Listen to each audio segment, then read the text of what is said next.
Hello and welcome to Cognos TM1 30-day course schedule.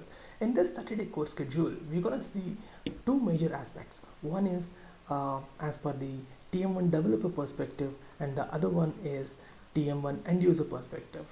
Before we go into it, we'll see what is our course schedule. Our course schedule is divided into 4-5 different parts. One is we give the training classes, the other one is the project demo, we give a small sample project, the other one is the project explanation. On top of it, the requirements understanding, what exactly the requirement asks you to do, and various interview questions as well. Before we jump into all these things, let's go through the 30-day schedule. In this 30-day schedule, we have examined the TM1 components aspect. In this TM1 components aspect, you will understand what is a TM1 and how it enables the financial performance management system, and besides to take you more into the system, this is mainly widely used in BFSI projects, which is Banking Financial Service Industries project. So taking that into the consideration, we are giving you the understanding of the profit loss and the balance sheet statements as well. And again, we're going to take you into the TM1 user community and how many companies have implemented the TM1 and what are the benefits they are having by using TM1. And on top of it, we're going to go through the introduction to data warehousing, introduction to IDM Cognos TM1, to describe the TM1 architecture, TM1 components, and TM1 users and interfaces and clients. And before that, while doing that, we'll again go into the discussion of installing the TM1 on your machine, and we'll see how it goes through and what are the prerequisites to be done and how do you configure TM1 on your machine. Definitely it's a simple thing, and not to worry about it, because it takes a matter of 1-2 hours for installation, unless like your ICP installations in the previous ancient times, or like in your IBM server installations. And again, we're going to see the creation of the TM1 servers. How can we create and how do we import the files, and how do we configure them, and how do we log into the server, and how do we browse sample data, or else how do we create our own reporting servers for various cubes. And that's how we're going to see until day 6. In between, we're going to give the training sessions as well, as we mentioned before itself over here. The training classes will be scheduled in between the course, so that you can raise the questions while your training is going on, and you'll have an hands-on experience on how to build a cube and how to install a TM1 server and what exactly is going through the system. And again, now we're going to see about building cubes after the training day 8. In this building cubes, we're going to have the dimensions creation, and the cube editing the dimensions, setting up the weights for the dimensions to exclude the consolidation levels, and creating the cubes which are part of the dimensions. After the dimensions, you go for the cubes, so that you can have a collective of dimensions set up in the one cube. And how do you construct a cube, creating the pick list from the cube, and discussing about the virtual cubes, which are nothing but your views, so that each and every user can have their own views and they can look into the system.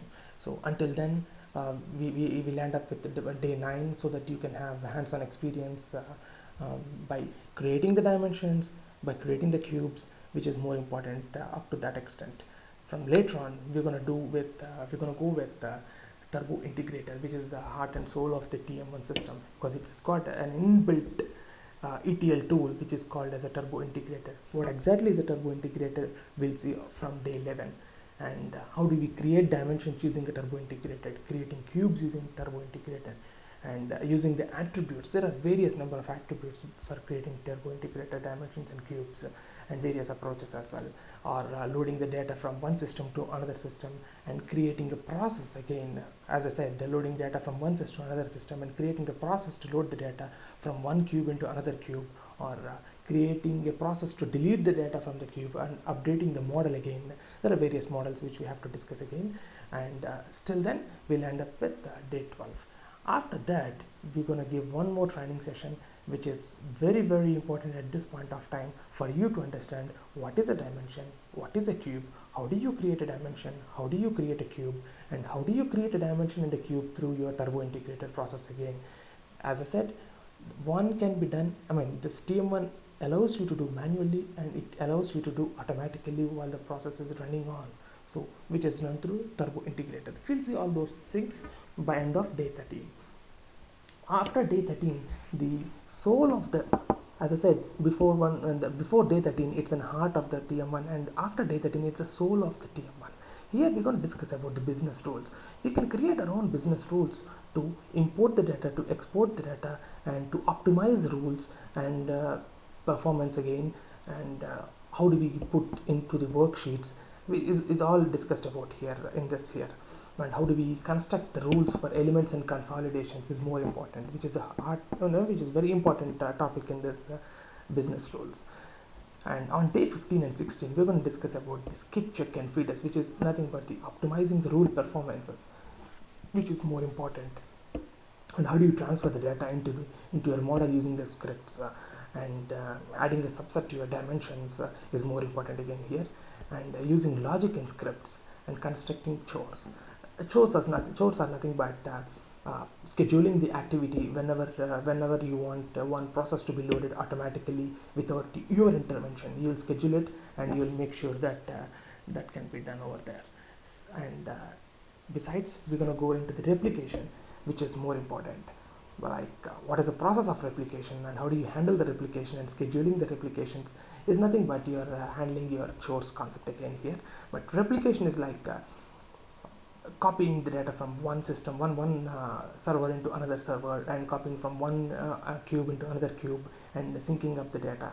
As I said, most of the projects are used in BFSI domain.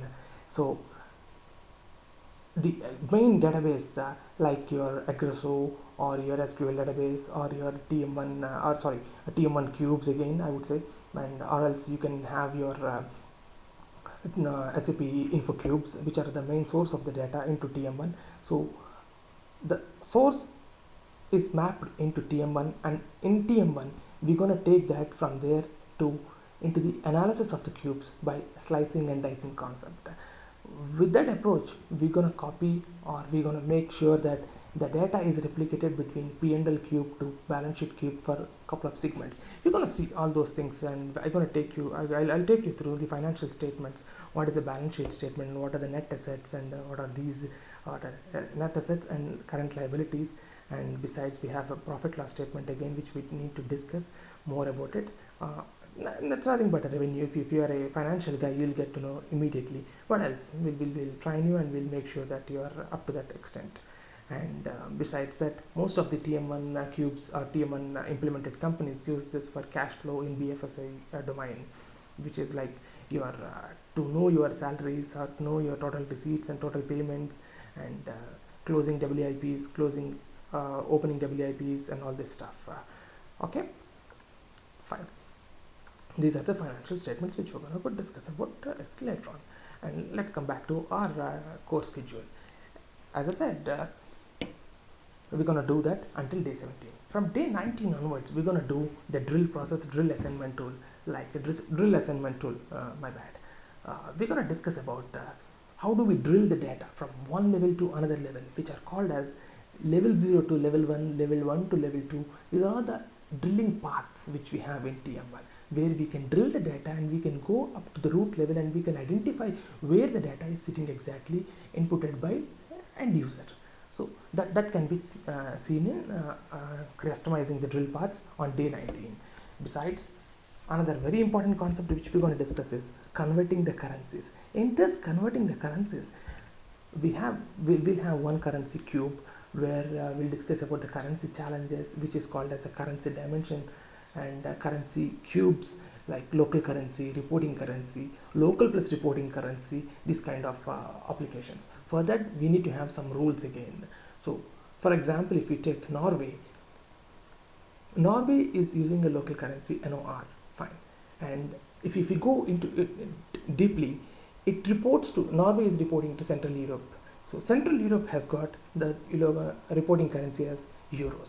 So we internally convert the values from reported in local currency to reporting currency by using a rule which can be created through currency conversion, and we'll assign it to that reporting currency. So at the end, when the board of directors or when the IFRS statement is prepared at the end, will see the values in reporting currency, but whereas the local currency is already reported there, and they themselves they can see the values in local currency in Norway level. For example, I have given you that. And besides this, we're gonna take you through the security as well. Security on creating the users, groups, and different types of access, admin access, and all that stuff, and assigning the users and groups to one particular level. As I said, for example, if you take Norway has got an option to enter the values at one particular level in cash flow cube. For example, they have at total payments and total receipts. They can book their numbers in that, and again we're gonna have the assignment of rules to assignment of users and groups to this particular group, where they can even enter the values at P&L and balance sheet level for their own country.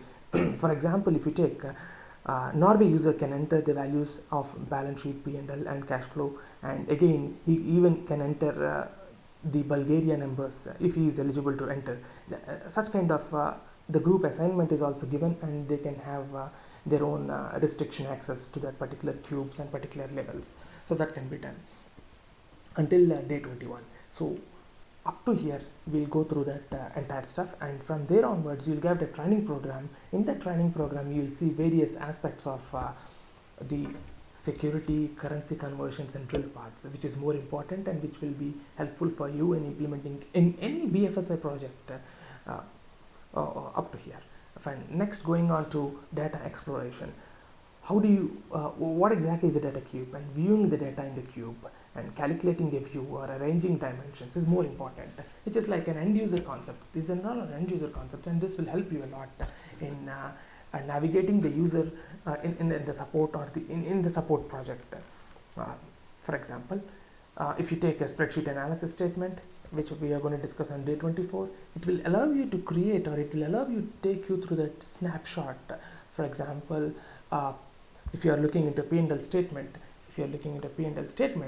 that will allow you to make sure that these and all components, these and all are level at monthly wise, weekly wise, and they can consolidate at both month wise, week wise, and at year level and quarter level. Such can be done through an Excel component, and we'll prepare an Excel statement and we'll give it to the users as through input sheet and through reporting sheet.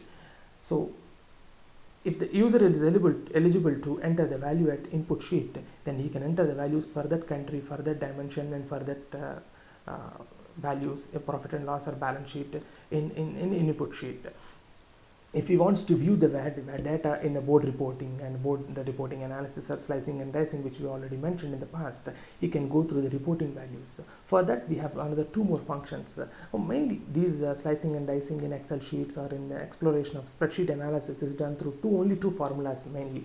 One is DBRW, which makes you to which allows you to write and read through your input sheet, and the other one is DBR, which allows only to read, which will be used in your reporting sheets. That is how it works until here.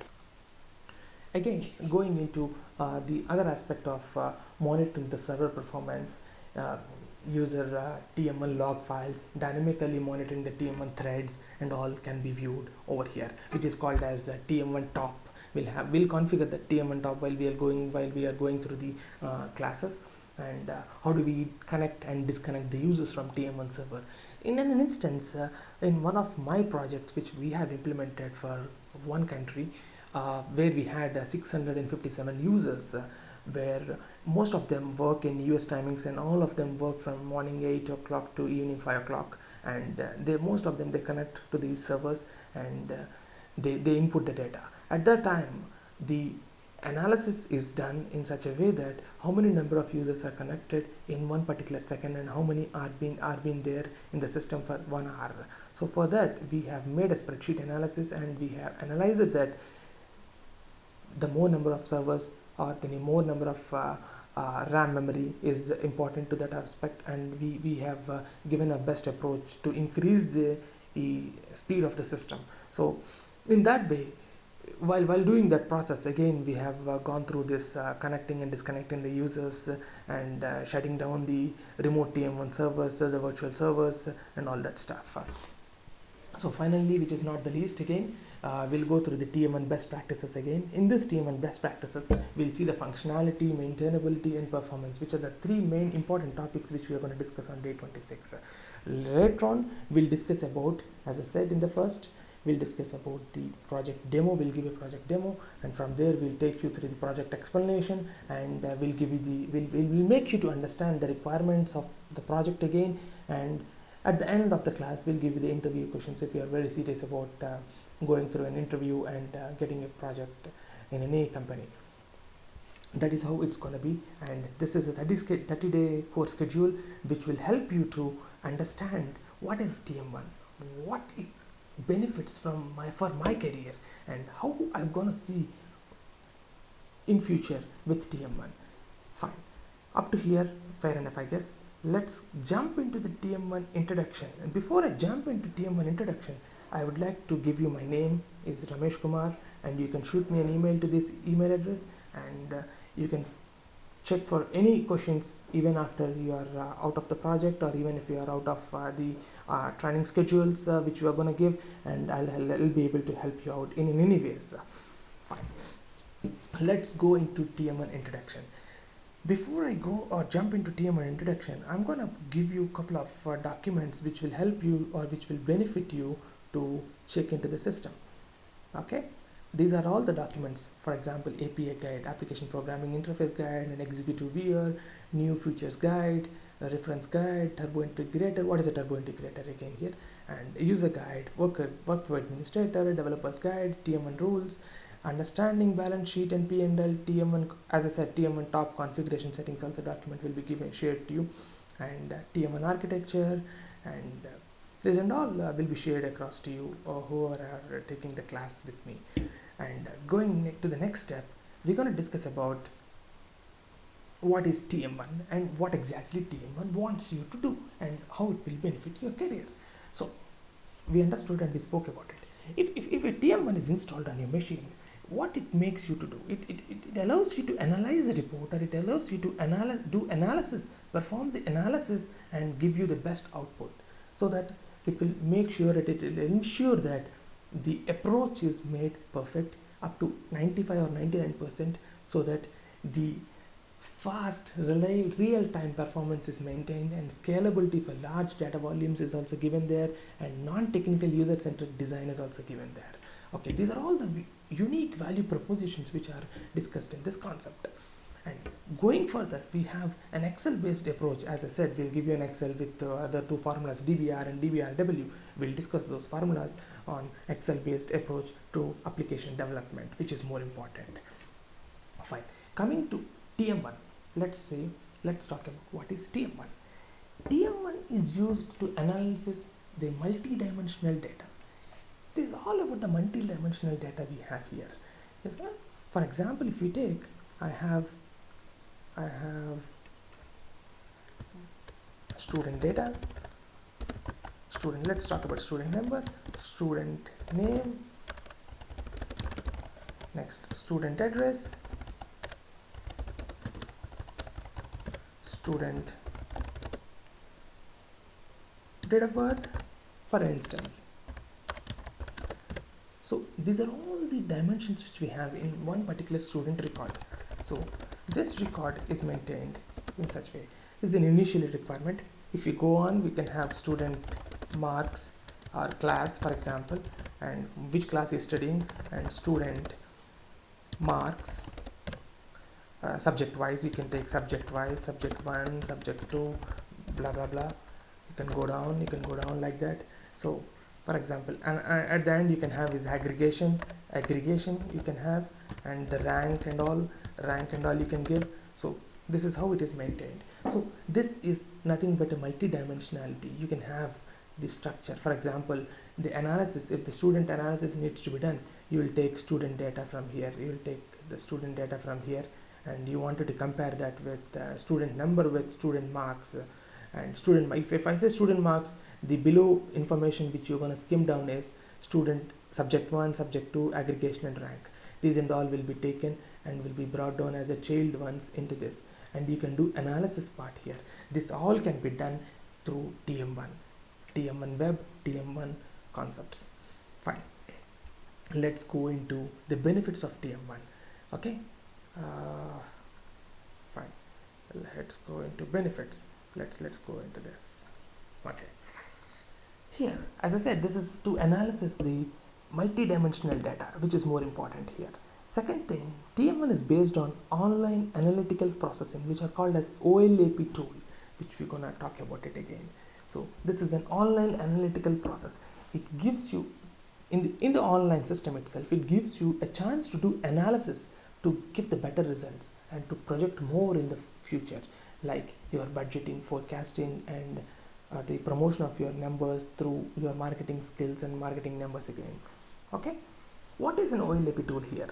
It is a category of a software tool that provides the analysis of data stored in the database.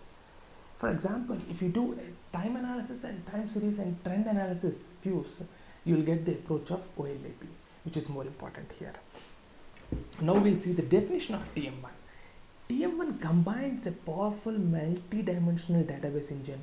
For example, you have Microsoft Excel add-in, which I'm talking about. Excel add-in we have here, and you have Server Explorer front-end, Web front, and Turbo Integrator, which we have already discussed about it. Okay, and let's talk about TI again. TI is to extract, transform, and load, which is nothing but your ETL tool. Extract, transform, and load. This is an inbuilt system, inbuilt thing which you have in your TM1 system itself. This is, for example, this is the TM1 architect. You have TM1 here, and you have the local server here. You have applications, cubes, dimensions, replications, process, and all. And this process itself has got TI process. These are nothing but the TI process. It opens the TI. For example, for some reason I'm not able to open now. I'll check it out. Yeah, we have it here. Turbo Integrator, as I said, and we have the local server here, and this is the process name. So we load the data and we analyze the data either by your data source ODBC, text, or ODBO. ODBO, if I say ODBO, we can have through cube, or we can have through dimensions and MDX query and all. If you are having through IDM Cognos TM1, again, as I said in the previous in early of my presentation, that it can be loaded through TM1 cubes and views again. That can be done here, or else you can load through an IDM Cognos package, which we will see later on. But mainly we are going to discuss in this scenario or in this training session about ODBC and text and IBM TM1 cubes and views. Okay, this is the environment of TI, and not required now. We have here Server Explorer. This is called the TM1 architect. Okay, and let's talk about the TM1 architecture again. The TM1 application tier, TM1 server, TM1 admin server, TM1 tools. This is the TM1 admin server we have here. Okay, this is the TM1 admin server. It comes and sits over here. Yes, this is TM1 admin server. Fine. Web application tier. Web application tier is opened through TM1 localhost, TM1 web. Okay, we'll check it out. I'll for some reason it's not working now, but I'll check it out and I'll find out that we'll fix that issue again. So we have application gateway, TM1 application server, TM1 web, console, operations console, and on top of this is definitely a client tier, client and server architecture system. We have TM1 client tier, TM1 perspectives, Cognos Insight, TM1 APIs, TM performance modular. Okay, before we start, I'm gonna give you that. I'm gonna tell you that TM1, which we're gonna give you the training, is based on 10.1. We have earlier TM1 9.4, 8.1, 8.9 versions and all, and now the latest version is 10.1, and we are providing you the training on 10.1 version. Okay, fine. Okay, now let's go into TM1 server. When I say about TM1 server, what is a TM1 server? TM1 remote server provides you to access the shared data and objects in your organization. That is called TM1 server. And let's talk about TM1 perspectives here, which we have here, which are more important. TM1 server, TM1 perspectives. TM1 perspectives. In this TM1 perspectives is a client application provides you or lets you to create and manage, access and edit TM1 databases residing on a local or remote server. That can be done through TM1 application and TM1 access. Okay, we're gonna see how we have TM1 here. TM1, as I said, TM1 perspectives. This is TM1 perspectives. We are opening that and we have to click on enable macros, and we have a TM1 add. We'll see a TM1 add in here. It opens automatically. Okay, yeah, as I said, TM1. Okay, let's connect to TM1. Okay, admin. There is no password for that. Admin is connected, and now we're gonna see the explorer. We're gonna explore it.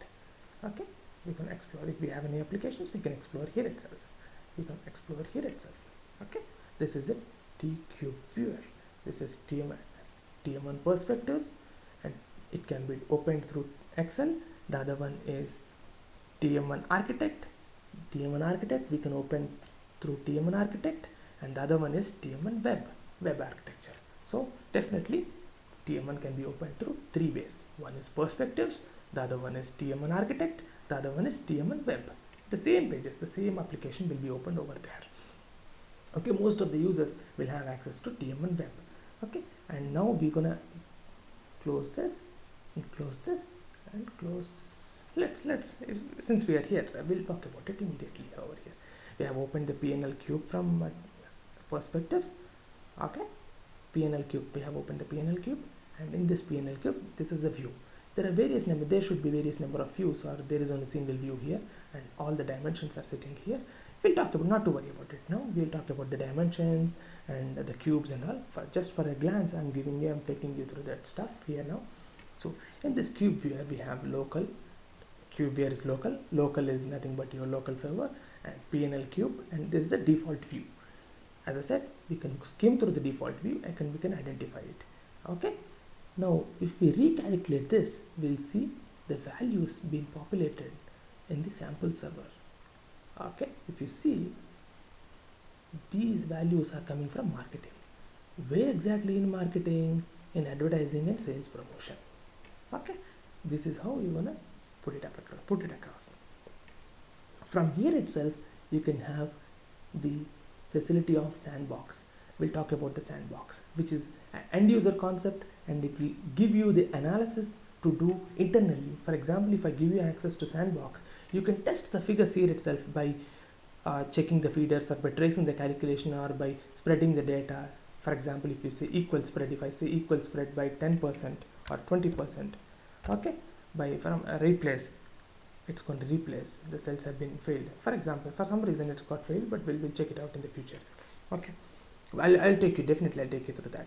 And this is how we're going to suppress the zeros, and then we're going to recalculate so there are no zeros. This is a cube view again, and is auto recalculation, and we can populate this. We can take a snapshot and we can take a slice. Okay, I'll give you the difference between a slice and a snapshot. Snapshot which comes without the formulas, and slice which comes with the formulas. There are formulas behind this, and that's the reason we are able to see the values. If you see, as I said, DBRW which allows you to read and write the values into the system. Since we have opened TM1 perspectives, you are able to see DBRW values over here through snapshot. And if you open through slice, that was through slice, and this is through snapshot. If I open through slice, you're not able to see any of the formulas behind that sheet. But in the various in the slice, you can see here, but in the snapshot, you are not able to see. In the snapshot, you are not able to see the formulas. You can see only the numbers, only the values, where it will help you to provide this to your client, and they can do benefits out of it. But if your client is much more intelligent to check and to view the values immediately on the live figures, on the live system, or through while they're going through a board reporting, they can update and they can find out, and they can check it out. See, for example, if you have here connect and disconnect, and they can recalculate here itself if there are any latest figures updated in the system. That we're gonna see later on. Okay, this is what I'm talking about in TM1 perspectives, TM1 architect, and TM1 web. Okay, these are three main things. Web application architecture. In web application architecture, we have got all these things. And the client-side perspectives. Cognos Insight, which we're going to discuss about it very clearly. Cognos Insight will give you lots of benefits, and it will make you to aware what is happening in the TM1 web itself. You can you can do the slicing and dicing in the TM1 web itself, then and there itself on Cognos Insight. I'll take you through that as well. Okay, and before we enter into TM1 aspects, I want to tell you I've got like more than 5.5 years of experience in TM1 alone. 5.5 years of experience, you believe me. I worked in US, I worked in India, and I have been through various BFSA projects and bidding projects in TM1 alone. Okay, fine. Let's go through these slides. Introduction to Cognos TM1. Cognos TM1. It gives you the analysis and business optimization capabilities across Cognos product family. TM1 is used for analysis, whereas your Cognos BI will give the reporting. So that is the main difference between analysis and reporting and the tools here. So these and all are coming from the same family, Cognos, IBM Cognos. Before IBM bought Cognos TM1, it was with Applix. They have released with 7 version 8, 8.4, and they went up to it, and then IBM has bought Applix, and it has become IBM Cognos Applix TM1 sometime back, and later on they have changed the name and they have kept it as IBM Cognos TM1. There is no abbreviation for TM1. Most of them they call it as Table Manager 1, but that is definitely wrong. They call it as TM1. Okay, you're gonna take this as a granted thing. Fine.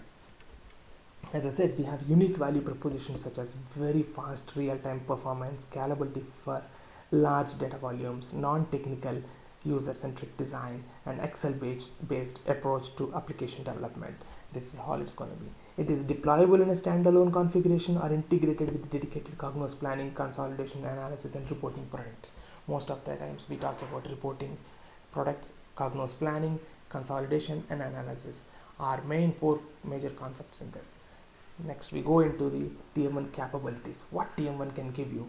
If you see here, we can do the analysis geographically and through various application supplies. So the read and write at speed of thought for planning and budgeting. Most of the times it is used for planning. In one project which I worked on, we have given the budget 2010, where we have provided the initial budget, which we call as budget stage 1, preliminary budget, which we call as budget stage 2, and post preliminary budget, which we call as budget stage 3.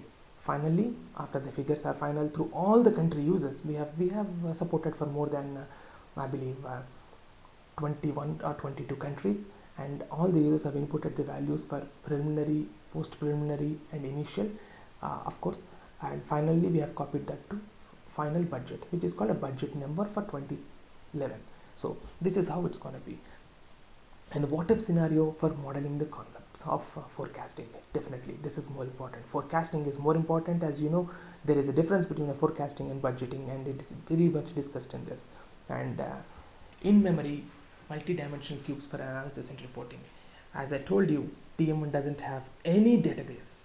Like for example, if you take Cognos BI must have either your SQL or IBM other various applications databases. But I mean, I'm a DB2. My bad, I couldn't recollect immediately. So IBM DB2 or SQL Server or Microsoft SQL Server or something like that, or even your Microsoft what do we call that? Microsoft never used. In some time back I have used that. So Access database. So I believe most of them have used this in very long times, but now we are not using it. But I didn't use it, but maybe you must be using it. So there is no memory, there is no database. I mean to say, there is no database involved in TM1.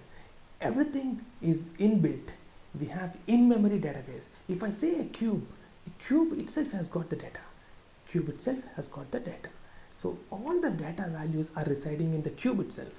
We have not got any database to connect in any database. That was the only main reason why it takes some time to load the data into the system, to bring it into the RAM memory and to load the database.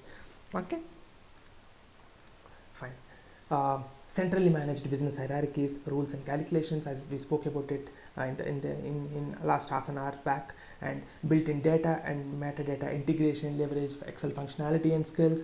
Mainly I told you about DBRW and DBR, which we're going to discuss here. So that is how it's going to be. Fine. What are the benefits of TM1 database or TM1 components, database components? 64, it's definitely a 64-bit feature where you can model, analyze large data volumes with fast response times and in memory, easily create simulations, interactive to test the business assumptions as we spoke about it. If you see TM1 icon, I have shown you this, and the server explorer and the applications and the cube viewer where we have played around with various cubes. This is a cube viewer. We played around with some cubes and we have brought a couple of many changes to this cube, to this particular view, and we have, as per the requirement, and we have done that stuff. Okay. Alright, jump into this. Okay, multi-cube. Model any type of business process, natural way to build the models, and all are discussed about here. And rules, languages, and turbo integrator, as I told you, which is more important concept which we're going to discuss in the future. Okay, this and all I'm going to talk about it while we are having the training. Okay, fine. As mentioned in the past, I told you about the TM1 Server Explorer, which we have it here. Server Explorer, yes, this is Server Explorer, and TM1 Web, which we have it here. Okay, TM1 Web, and now we're going to have TM1 Excel, which is TM1 Excel. This is TM1 Excel, nothing but where we can slice and dice the things. Okay, next we're going to go into executive viewer. Executive viewer is nothing but which is your view of the particular system. This is an executive viewer. Okay, where you can do slice and dicing. Okay, fine. As I said, this is nothing but a presentation components where we can skim through the system and where we can develop the system. Most often when you connect to the server and we can go through the system, you can connect through TM1 Server Explorer and you can start working or developing the codes or developing the cubes and dimensions through Server Explorer, and you can test it in TM1 Web, or you check it out in your TM1 Excel or in your executive viewer for better opportunities and better representations. Okay, fine. What is the extensible and versatility of this particular TM1 models? Where exactly this is used? As I told you, this is mostly widely used in BFSI projects. We have a consolidation, cash flow, balance sheet, profit loss, and I'm going to take you through everything here. What is the definition of balance sheet and how we're going to do with that, and what exactly is that, and definition of the profit loss statement, and what are the various topics in profit loss statement, and how do we discuss about it, and how do you prepare a profit loss statement at the end using our TM1 system. Definitely you can take an example, or you can take help from these sites as again, which I took, and from there we can jump into this salary planning, project management, sales commissions, through our workforce, and the customer. What is the customer benefiting out of it? Where we can see the pipeline analysis, customer profitability, churn analysis, marketing effectiveness. We can see it over here. And when it comes to product-oriented companies, they can have a product planning, quality tracking, product profitability, and inventory management is very, very, very, very important concept in Cognos TM1. For example, if you are in a product-oriented company, I worked in product-oriented company sometime back for 6 to 9 months on one serious project, and we had an inventory management over there, which is a very, very important concept, which I felt like, and which is a challenging work over there. Okay, fine. As we said, TM1 unique values: deploying easier, user-driven design, point-and-click development, simplicity. We're going to talk about it. Okay. And if you see the TM1 development deployment scenarios, I think for example purpose only we have used here. So I think we are taking here HR systems. Okay, under that reporting, planning, and forecasting. What are the number of users or a number of employees you have in your system, and how do we plan your future, and how do we forecast your future? What is planning and what is the forecasting things? What is the current state? That we're going to future state, and that is how we're going to discuss about it. Okay, so application name, number of users, administrators 2, professional 25, viewers 100. As I said sometime back, we had 657 users, which is a major thing which we deployed for one company. So the timing, geographies, and who benefits out of it, and how they benefit out of it. So all three different systems are maintained in 3 different ways, HR systems, but in TM1 you can have that reporting, planning, forecasting in one single system over there. Okay, I think we missed this slide. We missed a couple of slides over here. Yeah, leveraging through Excel, leveraging the web, and empower all users and all. This can be done over there. And connect immediately. SAP connector is also already there. As I told you, SAP InfoCubes is the main source from if you are connecting from SAP to TM1, and work interactively and in-memory modeling, and concurrent write and then read is possible over there. Grow exponentially. Right. If you're going to talk about SAP InfoCubes in one particular project, it's a communication project which I worked on, and that allowed me to connect, use this SAP connector and put the values from InfoCubes to TM1 and skim through the systems. Yeah, the if I remember correctly, the system, it allows you to write back from, it allows you to write only from InfoCubes to TM1, and it won't allow you to write from TM1 to InfoCubes back again. If you wanted to sync between both of them, you have to manually copy the data and you have to archive it and you have to post it over in InfoCubes through some text files. That is the only drawback when I am using InfoCubes and TM1 SAP connectors in the past in one of my communications project. Let's not name it. And we're gonna see what are the advantages of TM1. As I said, TM1 is designed for write back of numeric and text data, but definitely not for SAP InfoCubes. Users can slice and dice data, which I have been reporting repeatedly, telling you this more than like 10-15 times, drilling through the systems. This is very important concept again here, and it is ultimately flexible, and models can be built from a variety of data and metadata sources to hold almost any type of data. That can be done over here. And TM1 includes the rule language for writing complex formulas into a model. Rules are evaluated in real-time instant feedback. As I said, we're gonna create the business rules on your own, and we're gonna implement the script check feeders, which are the important concepts in TM1. And how do we do the skip check concept, and how do we do the feeders concept, and what do we feed and how do we feed is more important there. We'll discuss about that while we are going through business to users concept, creating business rules. And as I said, we're gonna have TM1 architecture here. This is the main concept which we're going to discuss. For example, if you see TM1 clients, desktop clients, web clients. This is web client, this is the desktop client which we have here. This is the desktop client. Okay, I think I have it here. This is the desktop client which have already been installed on my machine. Okay, and TM1 web architecture, web server, web application servers we're going to have, and through data we're going to connect through the TM1 admin server. This is the TM1 admin server which I told you, and it connects to the TM1 server where we can play around with the system. Okay, and now we're going to go into TM1 server overview. This is the main source of the system. Let me stop for a while.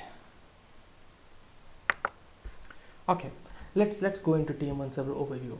When the TM1 server is started, all TM1 data is loaded from the TM1 data directory into RAM on the server machine, which I told you already. It pulls, there is no database for this. It pulls the data from the memory which is residing in the server. It takes and puts in the RAM memory, where we have, while the TM1 server is running, all cube data resides in RAM, which I told you. All edits received from TM1 clients are stored in the transaction log file named as TM1S log, which we'll talk about it later on. And when the TM1 server is shut down, or when an explicit save data command is issued, any changes to the cubes are written from the transaction logs from the file to the data directory. We can see it here, how we're gonna save it and how we're gonna save. This is a save command. Manually you can do it here, or you can put a chore. You can create a chore and you can save it accordingly over there. Okay, now we're gonna talk about here. Fine.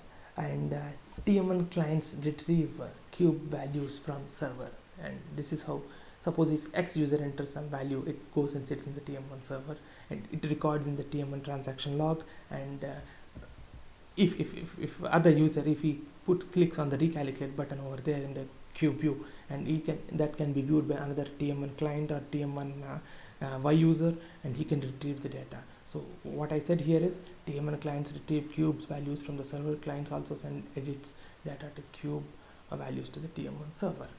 Okay, this is how we're going to discuss about TM1 going further, and what exactly are the major concepts of this, and how you can process, and how it can be done through the turbo integrator process.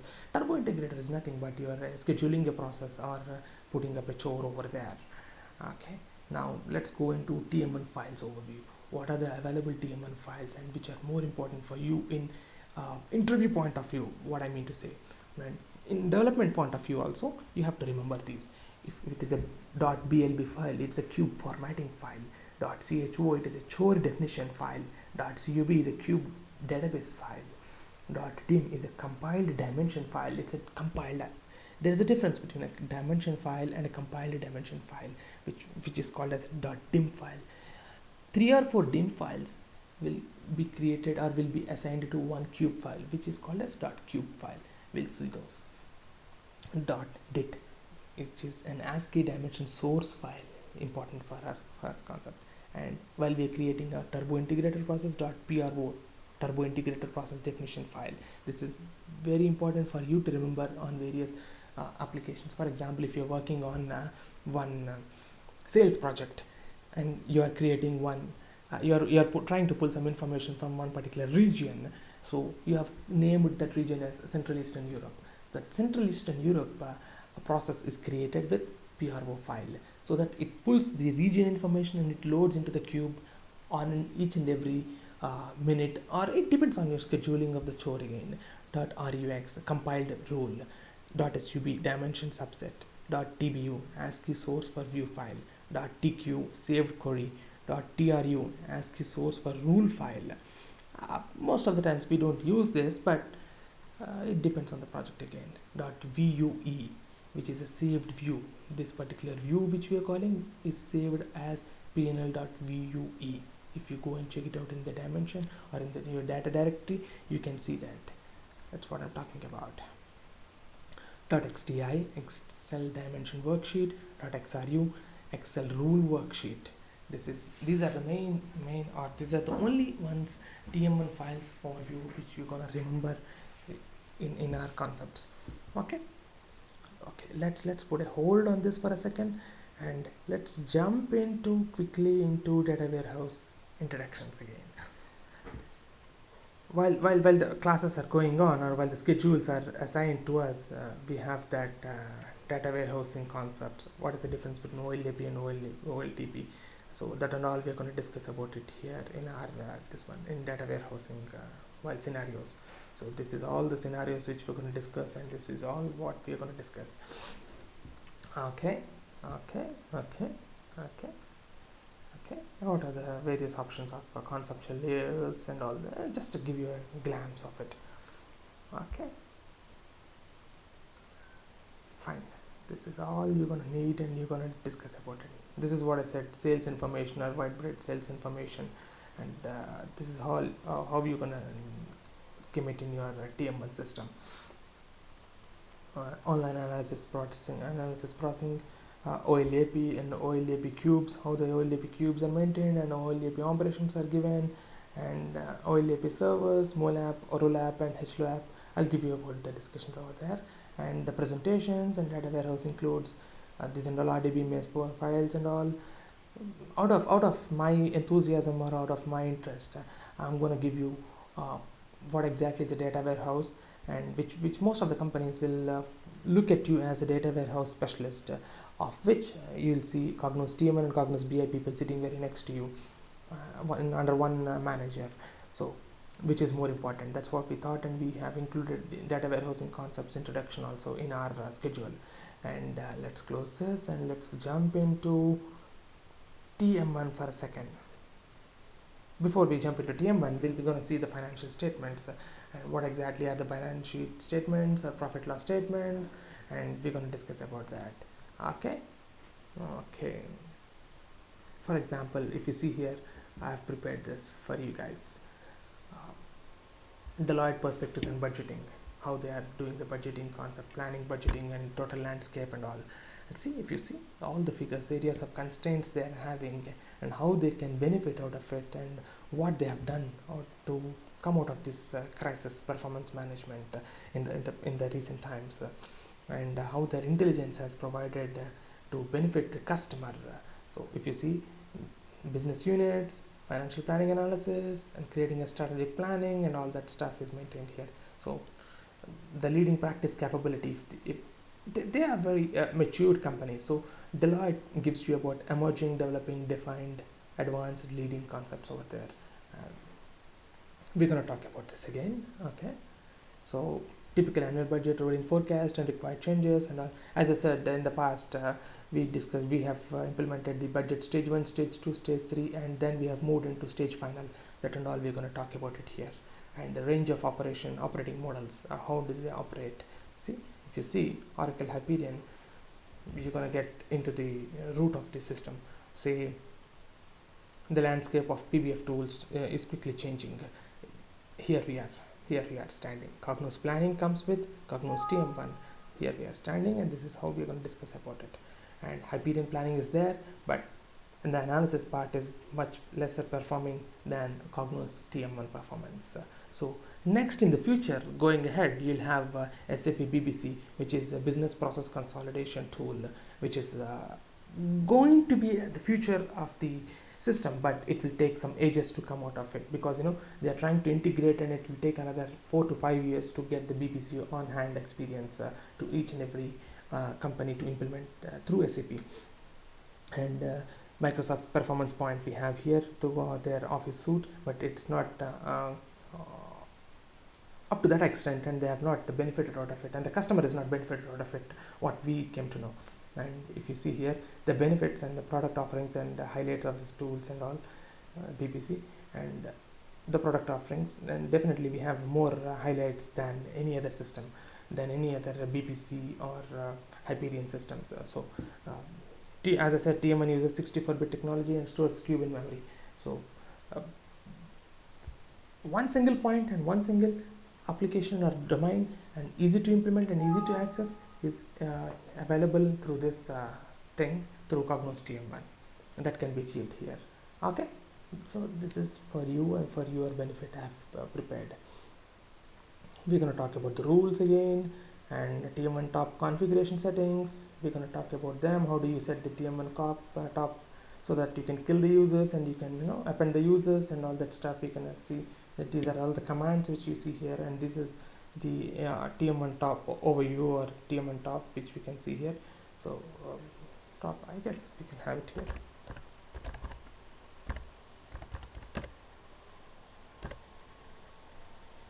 For some reason I am not able to pull it out now. I'll check it into the system.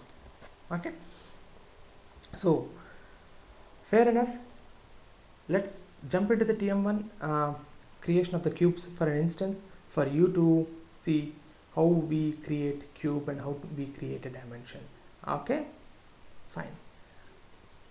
Let's create a small dimension. Right click on dimensions, and as I said, TM1 as a whole is a multidimensionality concept.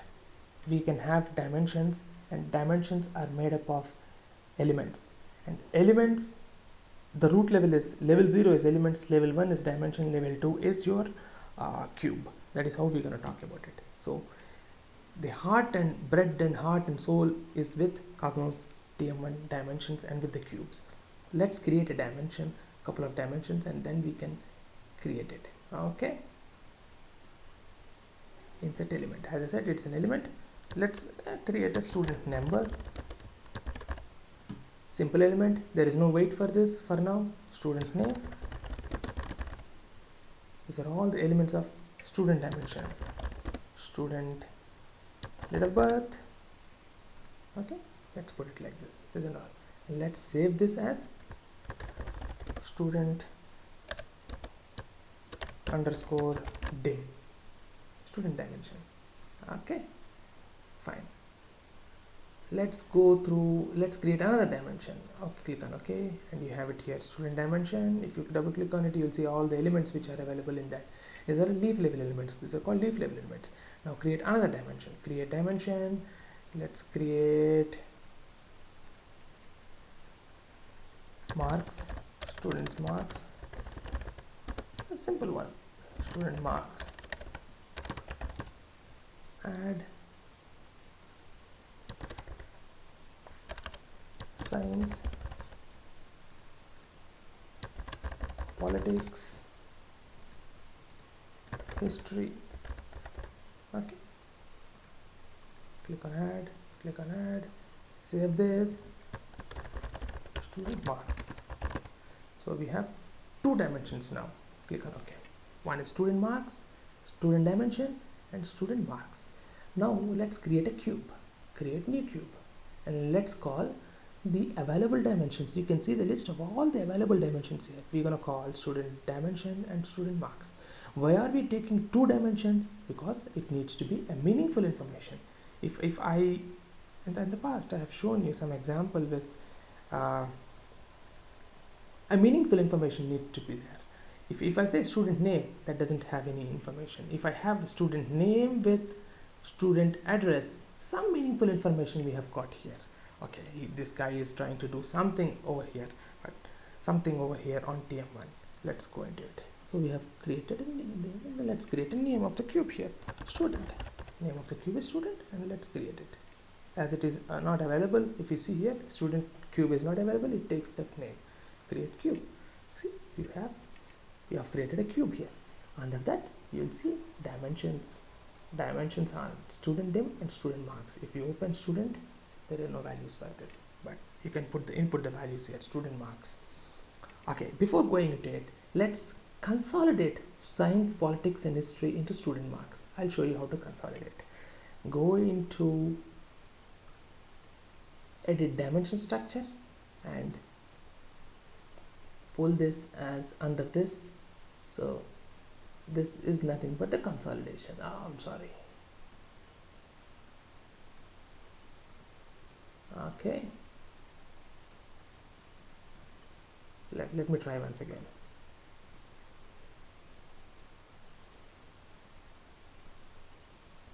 This is how you're gonna pull. This is how you're gonna pull. Okay, now all three subjects are marked as student marks, and you're gonna save this dimension. Click on OK. Now double click, and if you see student marks, a plus sign, which is a consolidated cell where you cannot input the values in consolidated cell, which are grayed in TM1. You can only view the values in consolidated cell, whereas these white cells you can input the values. Put it as 10, 100. Well, my student is just 90%. Okay, student name, I'm sorry, let's not have this here. Let's have here in history he has got 80 marks. Okay, recalculate. These values are saved, and if you see here 260 is the value you can see as a consolidated one. Okay, well, you can save this if you want as a default one. It's a default one. Okay, see, as I see, in the past I told you there are no views available here, but if you see, we can have the views, and if you see the dimensions, we have the views over here, and student name and student marks and all that stuff. Okay, student name, you can give a name here, Ramesh, not a number. Yeah, definitely not a number, because we have to change it in an alias, or if it is a string, we have to change it in alias there, and we'll do that later on. So you have created a student cube with dimensions and student dimensions, and this particular cube has got the dimensions, and the dimensions have got the elements here. These are all the elements, leaf level elements, and in student marks you have the consolidated level also, which is level 1. You can call this as 1. See, if you see the difference, there are two things in dimension. One is, if you double click on this dimension, you'll see a subset editor where you can identify, and if you right click, you can see the dimension structure where you can modify the dimension of the cube. Okay, so this is how you're gonna maintain, or you can create a cube. So fine, this is how you gonna check it out. Fine, excellent. So we'll conclude with this, and we'll discuss more when we have when you join the class on our 30-day schedule, and we'll see that you are benefited out of this course, and you get a project, and not to worry about any other aspects, because we are there to help you during your project and while giving the interview as well. I mean, we'll give you the interview questions, and we'll train you in such a way that while going through your class again. Okay, fair enough. And do join the class. Let me know if you have any questions, so that you can shoot an email. Always shoot an email to my address. I think I missed it somewhere here. Yes, introduction. Yeah, I have it here. Okay, I have it here. Let's yeah, you can send an email to Ramesh Kumar, rameshkp054@gmail.com, and you can shoot out any questions, and we'll try to help you out in all the ways. Thanks very much, and enjoy your TM1 classes with me. Thank you. Bye bye.